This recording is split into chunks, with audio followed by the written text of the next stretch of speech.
மோசே வரல. ஆனா உள்ள என்ன நடக்குது? ஒரே ஆரவாரம், ஏகப்பட்ட கூட்டம், 6 லட்சம் பேர் மொத்தமா கூட்டிட்டான். அங்க பலிக்கெல்லாம் ரெடி ஆகி போச்சு. என்ன பலி கொடுக்க போறாங்க ஏதுன்றதெல்லாம் உள்ள எல்லாம் கான்செப்ட்ஸ் எல்லாம் ரெடி பண்ணியாச்சு. என்ன கான்செப்ட்ல செய்ய போறாங்க, எப்படி ஏது சகலமா ஆரோனை வச்சு செய்தாச்சு. மோசே வந்து பார்க்கிறாரு. தேவனுடைய ஆவியானவர் மோசேக்குள்ள இறங்கியாச்சு. அங்க இருக்கிறது எந்த ஆவி? உள்ள அசுத்தம், மீறுதல்கள், அக்கிரமங்கள்.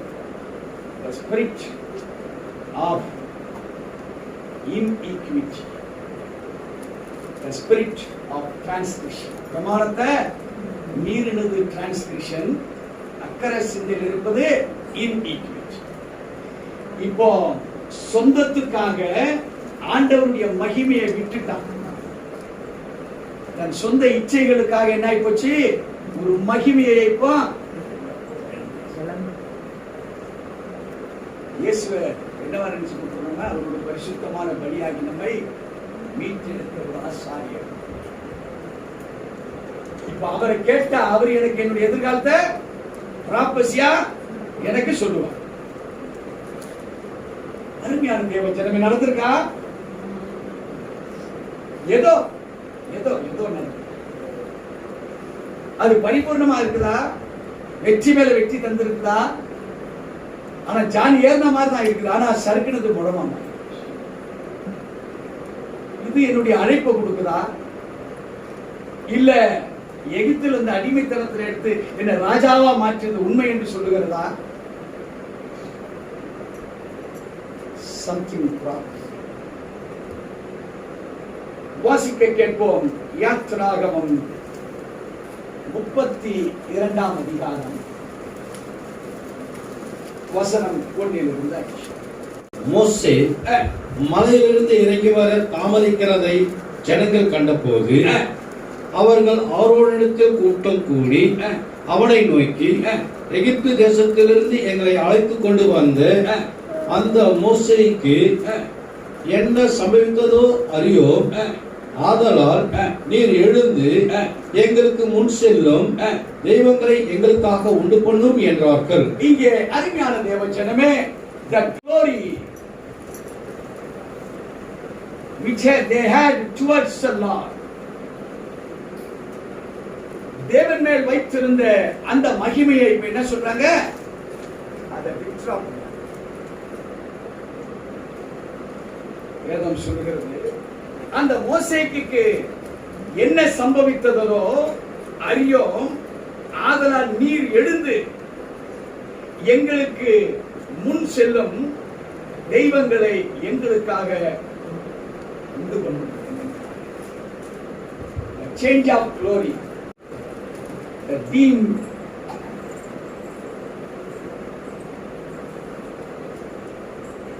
அருமையான தேவ ஜனமே, உன்னுடைய வாழ்வின் காலதாமதங்கள், is it a question for you? உன்னுடைய காலதாமதங்கள் வெறும் கேள்வியாக இருக்கிறதா? இந்த கேள்வி உன்னை தேவனுடைய மகத்துவத்திலிருந்து உன்னை பிரிச்சொல்லையா? ஆனால் யாத்திராகமம் 19:1 6 வரைக்கும் நம்ம கேட்டோமே, அந்த ப்ராபசியை நீ கேட்டு தீர வேண்டும்.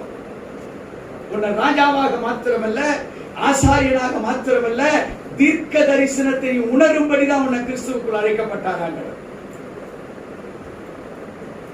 ஆனால் உன்னுடைய பங்கு என்னவாக மாறுகிறது? யாத்திராகமம் 32:1 வாசித்து பார்க்கிற பொழுது, நாங்கள் அதை அறியோம், ஆதலால் நீர் எழுந்து எங்களுக்கு முன் செல்லும் தெய்வங்களை எங்களுக்காக உண்டு பண்ணும் என்றார்கள். The glory is being stolen.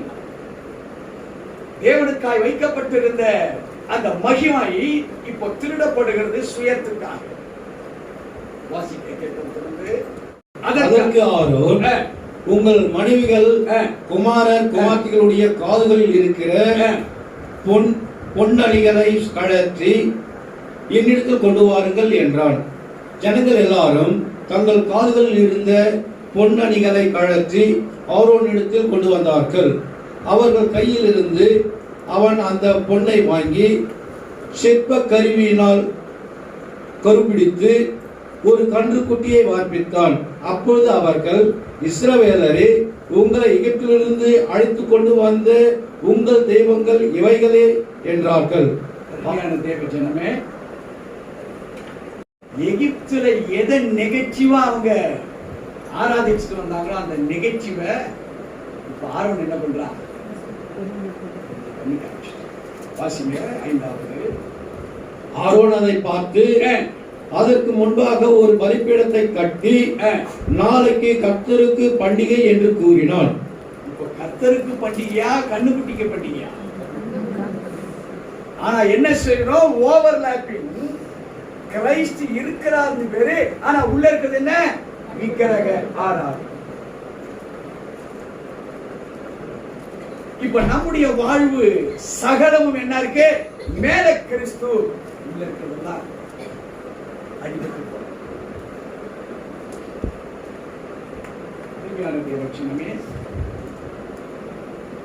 இந்த எகிப்தில் இருந்து வந்த இஸ்ரேல் ஜனங்களுடைய கட்டுகள் இன்னும் உங்க மேலேயே அமையல. நீங்க நினைக்கலாம் கிரைஸ்ட் நமக்காக வந்து பலியாயிட்டார், உண்மைதான். But the overlapping still it is not yet succeeded. அது இன்னும் வெற்றி பெறல. ஏனென்றால் பழைய நினைவுகள் இருக்கிறதா நீயும் நான் இப்படி இருக்கிறோம். ஒரு ஆள் ஏதோ ஒரு சிக்கல், ஏதோ ஒரு பிரச்சனையாக not even a single person. ஏதோ ஒரு போராட்டம் நமக்குள்ள இருந்து கொண்டிருக்கிறது. இந்த ஓவர்லாப்பிங் கிரைஸ்ட் நம்மோடு கூட ஒரு புதிய ராஜாவாக, புதிய உடன்படிக்கையின் ஆசாரியராக, புதிய உடன்படிக்கையின் தீர்க்கதரிசியாக உனக்கு கற்றுக் கொடுத்திருக்கிற. but you can not succeed. நீங்கள் அதிலே பின்பற்றி வெற்றி பெற முடியவில்லை. காரணம் உங்களுக்குள்ளாக வேற ஏதோ ஒன்று வேலை செய்யும். ஆராதனை பண்ணிக்கிட்டு இருப்பீங்க, உன்னுடைய ரகசியங்கள் வேற எங்கோ பறந்து. வேதத்தை கேட்டுக்கொண்டுதான் இருப்பீங்க, உங்க உணர்வு வேற எதையோ சார்ந்து அது போய்க்கும். உங்களுடைய நல்ல எண்ணங்கள் நல்லதான் திங்க் பண்ணுது, ஆத்மாக்குள்ள பகிரங்க அழுக்குகள் உள்ளே உன்னை போக விடாம தடை செய்யும். அருமையான தேவச்சனமே, தேவன் கோபப்படுவாரா கோபப்பட மாட்டாரா? வேதம் சொல்ற அழித்து தீர மட்டும் விட மாட்டார்.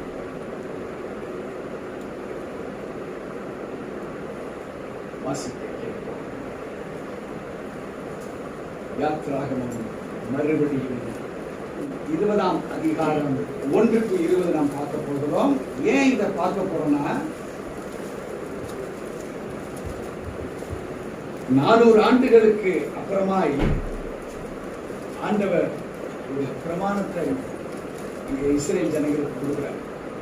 எத்தனை ஆண்டுகளுக்கு அப்புறம்? 400 years. இஸ்ரேல் ஜனங்கள் 430 வருஷம் வாழ்ந்தாங்க. 30 வருஷம் யோசேப்பினுடைய ஆட்சி. அது இட் வாஸ் சோ ஃப்ளரிஷிங். அது அவ்வளவு ஆசீர்வாதமாக இருந்தது. ஆனால் மீதி 400 ஆண்டுகள் அடிமைத்தனம். அந்த அடிமைத்தனத்திலிருந்து அந்த ஜனங்களுக்கு கற்றுக் கொடுக்கிறார். வாசிக்க கேட்போம், நல்ல கவனமா கேளுங்க. 1-20 வரைக்கும் வாசிக்க. தேவன் பேசி சொல்லிய சகல வார்த்தைகளும் ஆவன. உன்னை அடிமைத்தன வீடாக்கி எகிப்து தேசத்திலிருந்து புறப்பட பண்ணின உன் தேவனாகிய கர்த்தர் நானே. என்ன என்று உனக்கு வேறே தேவர்கள் உண்டாயிருக்க வேண்டாம். மேலே வானத்திலும் கீழே பூமியிலும் பூமியின் கீழ் தண்ணீரிலும் உண்டாயிருக்கிறவைகளுக்கு ஒப்பான ஒரு சொரூபத்தை ஆகிலும் யாதொரு விக்கிரகத்தை ஆகிலும் நீ உனக்கு உண்டாக்க வேண்டாம். நீ அவைகளை நமஸ்கரிக்கவும் சேவிக்கவும் வேண்டாம். உன் தேவனாகிய கர்த்தராய் இருக்கிற நான் எரிச்சலுள்ள தேவனாய் இருந்து என்னை பயக்கிறவர்களை குறித்து பிதாக்களுடைய அக்கிரமத்தை பிள்ளைகளிடத்தில் 3ஆம் 4ஆம் தலைமுறை மட்டும் விசாரிக்கிறவராய் இருக்கிறேன். என்னிடத்தில் அன்பு கூர்ந்து என் கற்பனைகளை கை கொள்கிறவர்களுக்கோ 1000 தலைமுறை மட்டும் இரக்கம் செய்கிறவராக இருக்கிறேன். உன் தேவனாகிய கர்த்தருடைய நாமத்தை வீணிலே வழங்காதிருப்பாயாக. கர்த்தர் தம்முடைய நாமத்தை வீணிலே வழங்குகிறவனை தண்டியாமல் விடார். ஓய்வு நாளை பரிசுத்தமாய் ஆசரிக்க நினைப்பாயாக.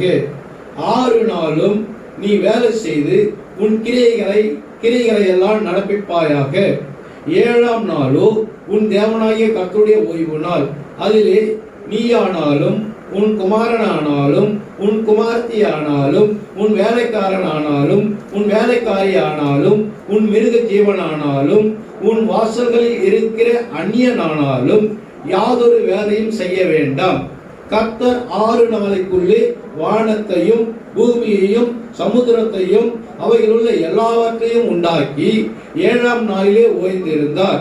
ஆகையால் கர்த்தர் ஓய்வு நாளை ஆசீர்வதித்து அதை பரிசுத்தமாக்கினார். உன் தேவனாகிய கர்த்தர் உனக்கு கொடுக்கிற தேசத்திலே உன் நாட்கள் நீடித்திருப்பதற்கு உன் தகப்பனையும் உன் தாயையும் கனம் பண்ணுவாயாக.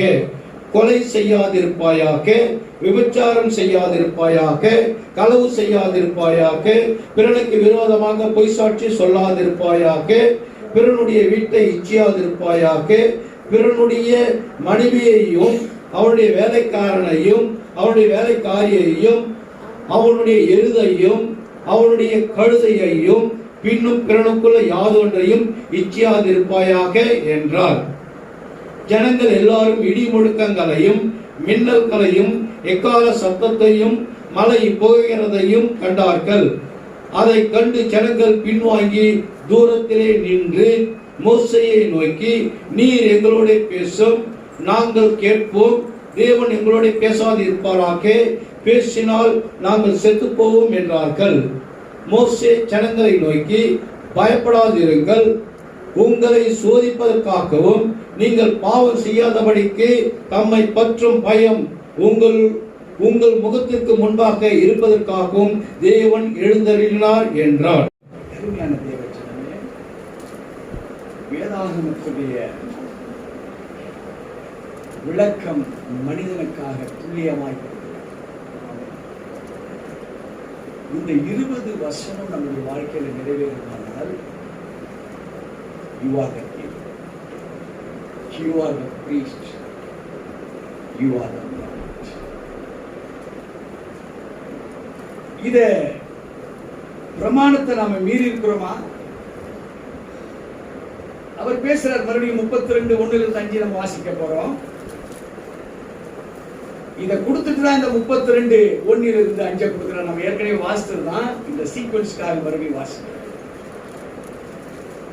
மோசே மலையிலிருந்து இறங்கி வர தாமதிக்கிறதை ஜனங்கள் கண்ட பொழுது அவர்கள் ஆரோனிடத்தில் கூடி அவனை நோக்கி, எகிப்து தேசத்திலிருந்து எங்களை அழைத்துக் கொண்டு வந்த அந்த மோசேக்கு என்ன நடந்ததோ? That became a suspicion. இந்த தேவனை இப்போ பல பரீட்சை பண்ணுகிறான். தேவனை பரீட்சை பாராதிருப்பாயாக சொல்லுதா வேதம். அழைத்தது யாரு? மோசேய. இவன் என்ன பண்றான்? இங்க ஒரு சந்தேகம் உண்டாக ஆரம்பிச்சு. இப்போ ஸ்டார்ட் ஆயிடுச்சு. Stealing of the glory of God. தேவனுடைய அந்த மகத்துவமான மகிமை என்ன செய்யறான்? இவன் சுலம் திருடு. என்ன நடக்குது? ஆதலால் நீர் எழுந்து எனக்கு முன் செல்லும் தெய்வங்களை எங்களுக்காக உண்டு பண்ணும் என்றார். என்னங்க ஆச்சு? கடைசி வசனம் என்ன சொல்றது? ஆரோன் அதை பார்த்து அதற்கு முன்பாக ஒரு பலிபீடத்தை கட்டி நாளைக்கு கர்த்தருக்கு அருமையான தேவச்சனமே, இங்கே மீறுகிற அனுபவம்.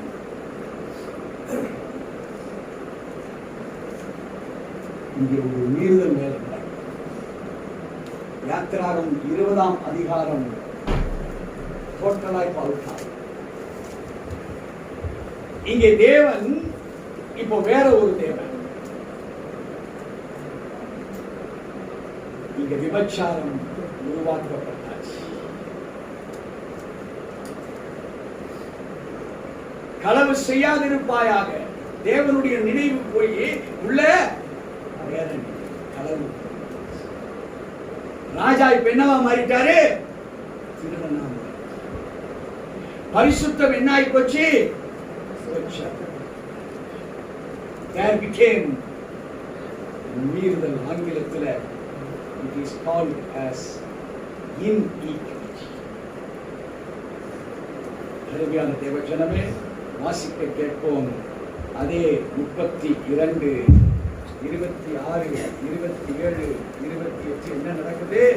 இவங்க செய்த செயல்களுக்காக என்ன ஆண்டவர் செய்கிறார் என்பதை பார்ப்போம். 26, 27, 28, அதே 32ஆம் அதிகாரம். பாளையத்தின் வாசலில் நின்று கர்த்தருடைய பட்சத்தில் இருக்கிறவர்கள் யார்?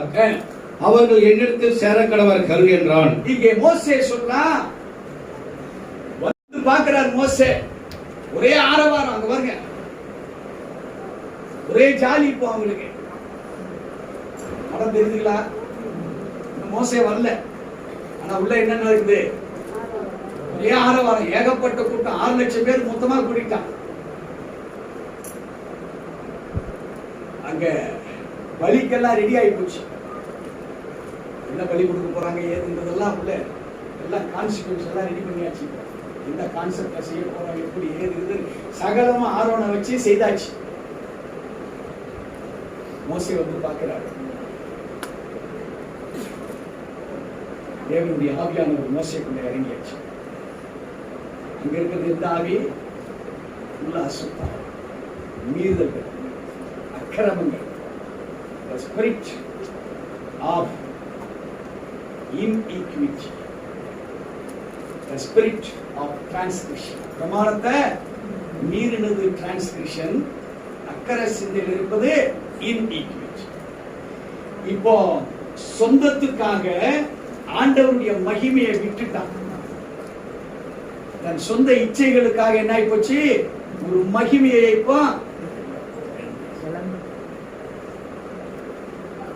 வேதம் சொல்லுது, வார்த்தை சொல்லுது, பாளையத்தின் வாசலில் நின்று கர்த்தருடைய பட்சத்தில் இருக்கிறவர்கள் யாருக்கு சத்தமிடுறான்? யாராவது மீந்து இருக்கிறீங்களா? இவ்வளவு கும்பலங்க இருக்கிறீங்களே. அருமையான தேவ ஜனமே, நம்மளை பார்த்து ஆண்டவர் கேட்கிறதா? ஒரு சிறு கூட்டம் வாசிப்போம். அவர்கள் என்னிடத்தில் சேரக்கடவர்கள் என்றான். அப்பொழுது லேவியின் புத்திரர் எல்லாரும் அவனிடத்தில் கூடி வந்தார்கள். அருமையான தேவச்சனமே, இங்கதான் நீங்க யார் என்றதை பார்க்க. என்ன கூட்டம் தேடி வந்தது?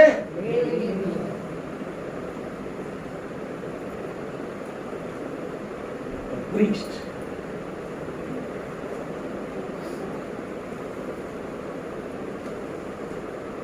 நீங்க வெறும் ராஜாவாக உங்களை எண்ணிருந்தீங்கன்னா வேஸ்ட். நீங்க உங்களை ஒரு லேவியனாக, பிரீஸ்ட் கூட்டமாக நீங்க எண்ணப்பட வேண்டிய அவசியம் இல்லை. ஏன்? ஒரு overlapping of the Lord Jesus. பிந்தின ஆதாம்ல முந்தின ஆதாம்ல ரெண்டு ஓவர்லாப் ஆகும்போது ஏன் தோத்துது? ராஜாவா எண்ணினா, ரட்சிப்பு வந்த உடனே நான் ராஜாவா மாறிட்டேன், பாவம் தீர்ந்தது எண்ணினா. But the priesthood, ஆசாரியனுடைய தன்மை விசுவாசிக்கு உண்டாகல. விளங்கு. இது நீங்க விளங்கினாதான் இந்த உலகத்தை ஜெயிக்க முடியும். இல்லைன்னா நீங்க உலகத்தை யாராலும் ஜெயிக்க முடியாது. தோத்து போறீங்க. உங்க வீட்டுல எல்லா கஷ்டமும் இருக்கு, உங்க வீட்டுல எல்லா பிரச்சனையும் இருக்கு. நீ என்னதான் ஜாலியா இருந்தாலும் சரி, உடல் சரிக்கிட்டு தான் இருக்கும். ஒரு நாள் ஜீரோ.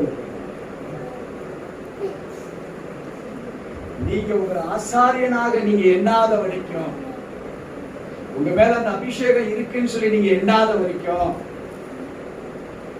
எதிர்காலத்தை திட்டமிட்டு உங்களுக்கு அறிவிக்கிற பரிசுத்த ஆவியானவர் உங்களுக்குள்ள வரமாட்டார். நெவர். அநேகர் இன்னைக்கு வேதத்தை 17 தடவை 20 தடவை வாசித்தவங்க இருப்பாங்க. அவங்களுக்குள்ள ராஜா என்கிற பிரைட் இருக்கும். ஆனா ஆசாரியன் உள்ள இல்லை, பரிசுத்த ஆவியானவர் உள்ள இல்லை. ஆனா நம்ம பாடலாம், துதிக்கலாம், அந்நிய பாஷை பேசலாம். அது சர்ப்பத்தினுடைய. அப்படி பேசுகிற பாடல் பாடுகிறவர்கள் யாராவது இருப்பார்கள். ஆனால் if there is no real priesthood, உனக்குள் நான் அழைக்கப்பட்டிருக்கிற கிறிஸ்துவனுடைய அழைப்பாளி என்று அந்த அழைப்புல நீ ஆசாரியன் என்று சொல்லி நீ உறுதிப்படுத்திக் கொள்ளவில்லை என்றால் உன்னையவே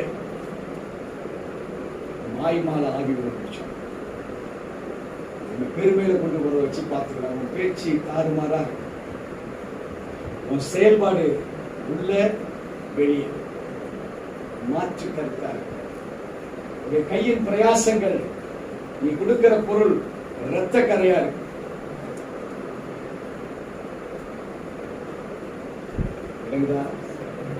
நீ பயன்படுத்துற உன் பயன்பாடு 100க்கு 100 வெற்றியை கொடுக்காது. அது டிரான்ஸ்பர்மேஷன், மறுரூபத்தையும் கொடுக்காது. வாசிக்க கேட்போம் அந்த வேத வசனத்தை. பாளையத்தின் வாசலில் நின்று கர்த்தருடைய பட்சத்தில் இருக்கிறவர்கள் யார்? அவர்கள் என்னிடத்தில் சேரக்கடவர்கள் என்றான். அவர்கள் என்னிடத்தில் சேரக்கடவர்கள் என்றால் you have to be admitted with the Holy Spirit. நீங்கள் சேர்க்கப்படுகிறவர்களாய் மாற வேண்டும். சேர்க்கப்படுறதுன்னா உங்களுக்கு அழைப்பு இருந்தால்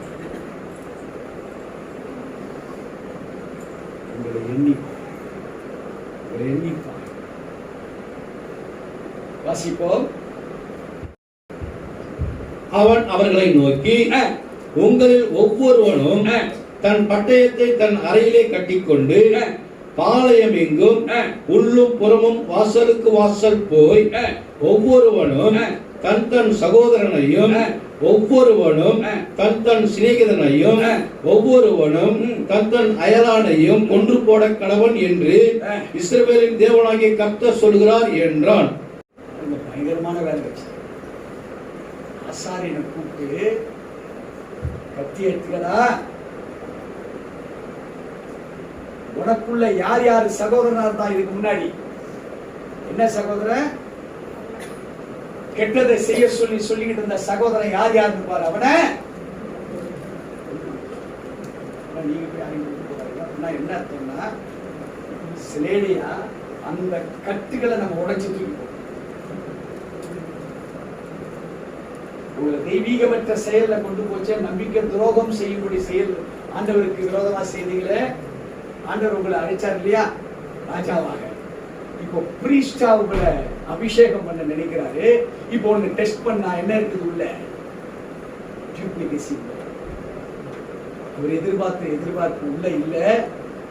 பேருக்கு அவருக்கு நீங்க மதிப்பு கொடுக்குறீங்க, ஆனா உள்ள இருக்கிறதுக்கு அவர் என்ன செய்றீங்க எட்டி.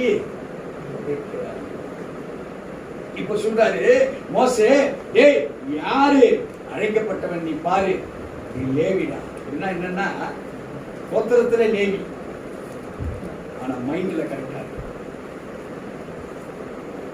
இப்ப அந்த மைண்ட்ல கரெக்டா உள்ளவனை கூப்பிடுறாரு. கூப்பிட்டு ஏவன் ஆப்போசிட்டோ யாரா இருந்தாலும் சரி அவனை என்ன நடக்குது வாசிப்போம். லேவியின் புத்திரர் மோசே சொன்னபடியே செய்தார்கள்.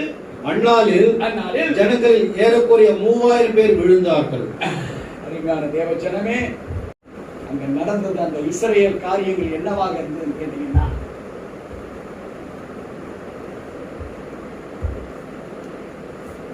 அவங்களுக்குள்ளாக ஃபால்ஸ் வர்ஷிப் இருந்தது.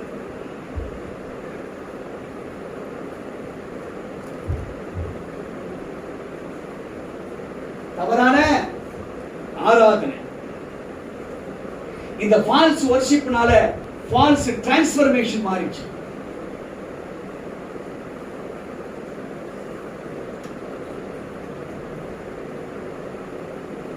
இந்த ஃபால்ஸ் டிரான்ஸ்ஃபர்மேஷனால அங்க உள்ள வந்தது ஐடலேட்ரி.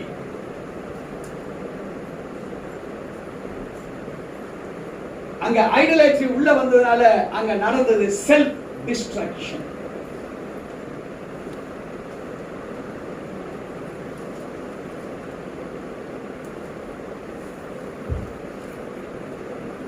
காம விகாரத்தின் கட்டுகள் உள்ள இருந்தது அவங்களுக்குள்ள. There was divinity, so they went into self distractions. அருமையான தேவச்சனமே, எகிப்துல அடிமையாயிருந்தவனை கூட்டிட்டு வந்தா இந்த கும்பல் என்ன வேலை செய்தது?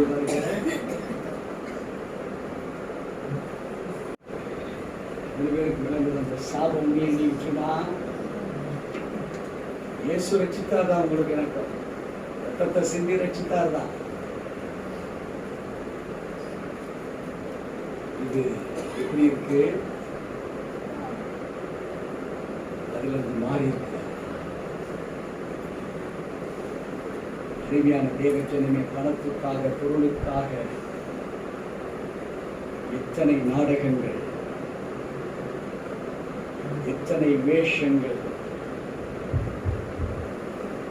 இல்லாதது இருக்கிறது என்றும் இருக்கிறது இல்லை என்றும் சொல்லிக் கொண்டிருக்கிற, பிரமாணம் மீறுகிற அக்கிரம சிந்தையோடு வாழ்ந்து கொண்டிருக்கிறாயே. நீ ராஜாவா திருடனா? நீ ஆசாரியனா அல்லது லூசிபரா? நீ எதிர்காலத்தை திட்டமிடுகிறவனா அழிக்கிறவனா என்று உன்னை கேள்வி கேட்க ஒரு நேரத்தில் சிந்திங்க. எப்படிப்பட்ட கொடுமைகள் அவங்க இருந்தாங்க, தேவனுக்கு விரோதமாக இருந்தாங்க என்ற செகண்ட் பார்ட் பார்க்க போறோம். ரொம்ப கொடுமையா இருக்கும். பட் இது நீங்க தெரிஞ்சாதான் நீங்க விடுதலை. ஆசீர்வாதத்துக்காக நாம் திருச்சபைக்கு போவதை காட்டிலும் ஆசீர்வாதம் பெறுவதற்கு தடையா இருப்பது என்ன என்பதை நீங்கள் ஆராய்வீர்களானால் you will receive the blessings of the Holy Spirit. பரிசுத்தமான அந்த பர்வதத்தில் உங்களுக்கு ஆசீர்வாதங்கள்